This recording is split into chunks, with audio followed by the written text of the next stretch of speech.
I'm asking, what are your fundamental problems with the religion itself? Oh, you want to talk about like Christianity? Well, if you have a problem with Christianity, yeah. I mean, I'm not really to be fair, I don't think I'm too interested. I don't think I can get too into a deep theological talk. Well, I'm not really. Oh yeah, now he's getting nervous. He's literally hyperventilating because Andrew Wilson's about to take him into the deep water, man. He's like, well, you obviously have a problem with Christianity, and you think that Christian-run societies would cease to exist because they'd be so awful. So let's talk about what is your exact problem with Christianity. He literally starts hyperventilating. Andrew Wilson, who is turning into one of my favorite debaters on the internet, took on Hunter Avallone, a woke soy boy who was trying to say that white evangelicals, and let's be real, guys, he's just saying that straight white men are just bad for society and bad for America. And Andrew Wilson took Hunter Avallone on here and absolutely destroyed him. It wasn't just a civil conversation at all. This was a heated debate that turned into an absolute just demolishment of Hunter Avallone and everything that he stands for. Let's get into this clip here where Andrew Wilson goes on Hunter Avallone's own show and absolutely demolishes him on multiple different topics. I can't stand these woke idiots, and shout out to Andrew Wilson for being willing to put up with them and destroy their just ridiculous talking points. Exercise. We don't need to. We don't need to do it. It's not important. I'm just explaining to you, from my standpoint, the biggest weakness that you have, and it's going forward, it's going to be a bad one for you, is if you cannot decide on what the ethics are from which you derive your argumentation. As you start to slug it out with some of these heavy hitters, they're going to absolutely come in and eat your heart. And the reason is, you can't really have a good faith or legitimate conversation with somebody unless you know why it is in the foundation. I can tell you why I'm against, but I can tell you why I'm against what you're saying. Well, not against a specific thing, but if I ask you why a thing is bad, for instance, if I said, why is smoking bad? You'd say, well, because it's going to kill you. And I'd say, okay, why is me killing myself with smoking bad? Uh-huh. Well, why is it? Why is killing myself with smoking bad? Because most likely you don't want to die. Well, okay. If you do, then it's probably not bad to you, right? So but like you only think in that your it's case, bad. no, but in your case, it's from, or I'm sorry, not in your case necessarily, but from the quote unquote conservative perspective or whatever, it is, we don't want to incentivize gay people. So let's think of this, how this is. There are kids in orphanages, and conservatives historically and still currently are oftentimes the ones trying to prevent gay people from adopting children, even though there are kids in orphanages that literally need parents. So there's that, which would, yes, that's discrimination. So that would have to be perpetuated. And why are we doing this? All because if all of society was hypothetically gay, it would cease to function. Again, I would say if all of society was religious, it would probably cease to function, considering, again, the statistical rates of abuse in church circles and different kind of rates also showing how Christians are more likely to put their faith over actual scientific research as well. So I think that you can make a compelling argument. But there are societies right now that are 100% religious and function just fine. And there are societies that are 100% atheist and function just fine too, is my knowledge. Well, sure, but I'm not, that wasn't my argument. It had nothing to do with my argument. One of your arguments was to say to me,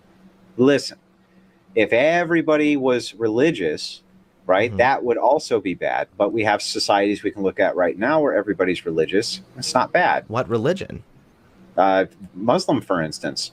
Okay, there's cool. That's very progressive of you. I'm actually surprised. But there's the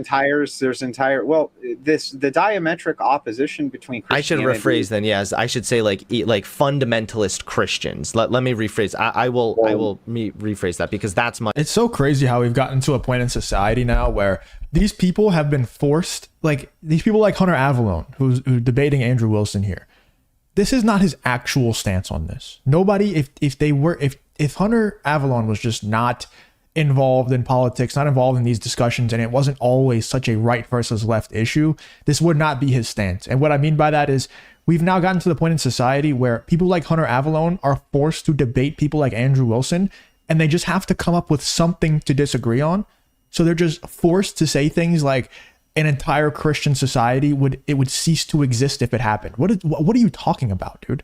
Like, if that sounds like, and when I say that I wish that the entire country was run by Christians only, and I've said this in past videos before, that I think if we had everybody, even if you're not actually a Christian, right? Even if you don't pray to Jesus Christ, even if you just follow the law of the Bible, we would have an entirely better society than we have currently. If everybody actually followed the law of the Bible, it would be a perfect society. It would.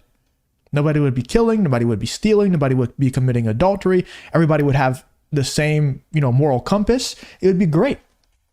And I don't know how you can disagree with that. I'm sure you guys are going to get mad at me for saying that in the comments, but it's the truth. And in my mind, at least, it completely logically checks out. And I'm open to hearing the other side of that. But it's wild to me that we've gotten to the point now where Hunter Avalon is now saying, no, we need less Christians. We need less religious people. We need more atheists, because atheists who have no moral compass whatsoever, they just do whatever they feel is right in any given circumstance. And that's just the right thing to do to them. No matter what it is, they just decide, hey, this is what I feel like doing, so this is what I'm going to do. And that's just right. That's what atheists believe. And Hunter Avalon is forced into the position of that is the correct way to live life, which is absolutely insane to me, because if he wasn't involved in this culture war, if he wasn't involved in this right versus left, it would be no competition on which society would be better to live in. Like, let's be real. Would it be better to live in a society full of people who follow the Christian rule of law? Or would it be better to live in a society of people who are atheists and follow no moral compass or no rule of law? Which one? It's very obvious which one it would be. Much more where we see a lot of these issues. So let me be clear, not religious circles, but yes, fundamentalists like Christians, evangelical Christians, that kind of level. Yes, I do think that would also perpetuate harm, or would also lead to society or not functioning nearly as well or whatnot. Society functions fine under Sharia law. So I'm talking about fundamental Christianity. I'm not here to defend Islam. I'm not a big fan of. I don't like religion in general. So I'm happy to shit on Islam. I'm happy to shit on Christianity. But what's your problem with fundamental Christians? Well, hold on. I don't want. Again, it's because of the rates of discrimination and the harm that they perpetuate.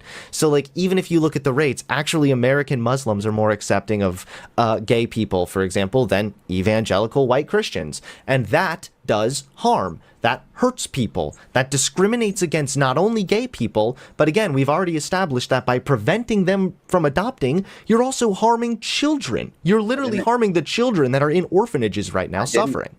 Hunter, you're creating arguments against things I'm not talking about. I'm not. I'm explaining how white evangelicals are making very more closely harm. to what I'm saying. What's the problem with fundamental Christianity in your worldview? That they cause harm to homosexuals because they're not accepting? That they cause harm to, yes, in general, to society. Yes, they cause harm in various different ways. So one, yes, they discriminate against gay people at higher rates. I don't like that. That does harm. Much higher rates. Much higher rates. And it's discriminatory, and so I'm against that. I don't like that because, again, it perpetuates harm and it hurts kids in orphanages, etc., etc. But atheists discriminate against Christians. So does that not harm people? Is that not discrimination? This guy is just so soft, man. All of these people who are, I don't know if they're paid off by the DNC or what it is, but all of these new age debaters who are the Harry Sisson and Dean Withers and Hunter Avalon and these people, they all have the same archetype. They're just soy boys that are just insufferable to listen to.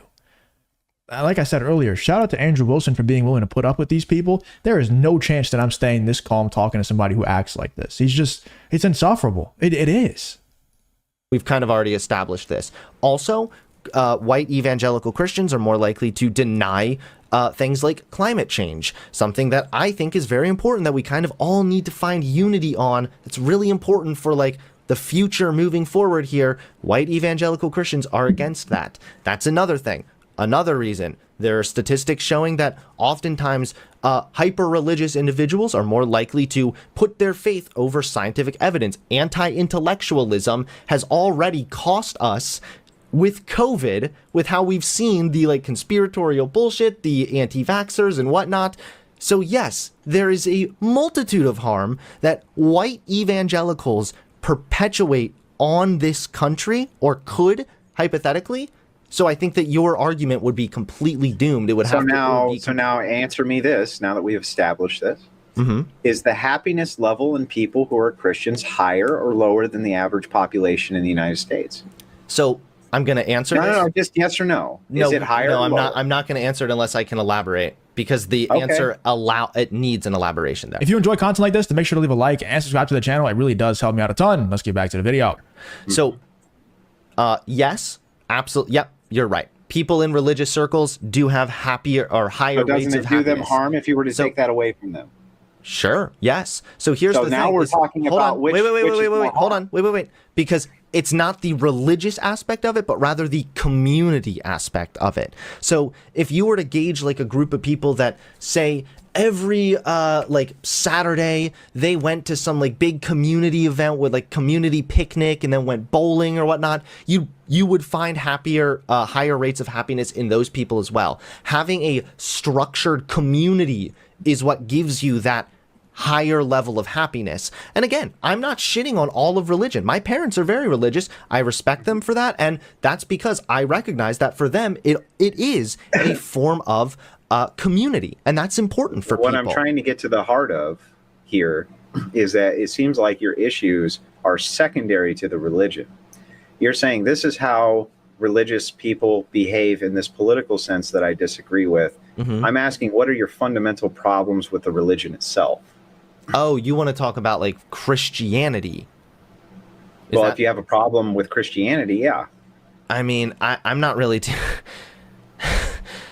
to be fair, I don't think I'm too interested. I don't think I can get too into a deep theological talk. Well, I'm not Oh really. yeah, now he's getting nervous. He's literally hyperventilating because Andrew Wilson's about to take him into the deep water, man. He's like, well, you obviously have a problem with Christianity, and you think that Christian-run societies would cease to exist because they'd be so awful. So let's talk about what is your exact problem with Christianity. He literally starts hyperventilating because he knows he cannot hold up in a debate. Hunter Avalon can't hold up in a debate with Andrew Wilson whenever you're talking about actual theology. If you're debating on Christianity versus any other way of running society, you're going to lose to Andrew Wilson. You're going to lose. And he knows that. That's why he's literally hyperventilating right there. Really trying to get into a deep theological talk. What I'm trying to discuss here is No, motivation. I'll dial it back here. Get personal for a second. I have admitted this multiple times on stream. I have a little bit of like resentment with how religion was taught to me personally. So I try to steer clear of like the deep theological debates about Christianity. My general summary, if you don't mind, really quick, and I'll hand it over Sure. to you, is just that yes, people who have a sense of community, whether that be a secular sense of community or a religious circle and sense of community, is absolutely beneficial and has been proven to be such. I'm not advocating to take any of that away. I'm fine with people going to church. Imagine, like, look, I think a lot of people have a bad experience with religion, whatever religion it might be, whenever they're growing up. You know, if it's forced on you, you're not going to like it. But imagine knowing that's the reason why you don't like the religion, and then you're still keeping that, like you're still holding that inside of you and letting that keep you away from Christianity completely, at least exploring, at least exploring Christianity and see if you have a connection with it outside of it being forced on you. That doesn't make any sense. It doesn't make any sense. And it's not just about community with Christians. It's not just about community with any sort of religion. The reason why, the argument being that Hunter Avalon is trying to tell Andrew Wilson that a secular society, an atheist society, would be better than a fully Christian-run society. It's not because of a sense of community or any other of that nonsense. I mean, obviously, community does play a part, but it's more about just having a moral compass, having a reason to do and to not do certain things that are good and bad for you. Secular people, atheists, don't have any moral pathway to follow. They don't have it. It doesn't exist. They just do whatever they feel like in the moment, and they have no like regret. They feel no punishment for it. So that doesn't check out. It's not just about the community. But anyway, let me know in the comments what you guys think about Andrew Wilson absolutely cooking this woke soy boy on multiple different issues here.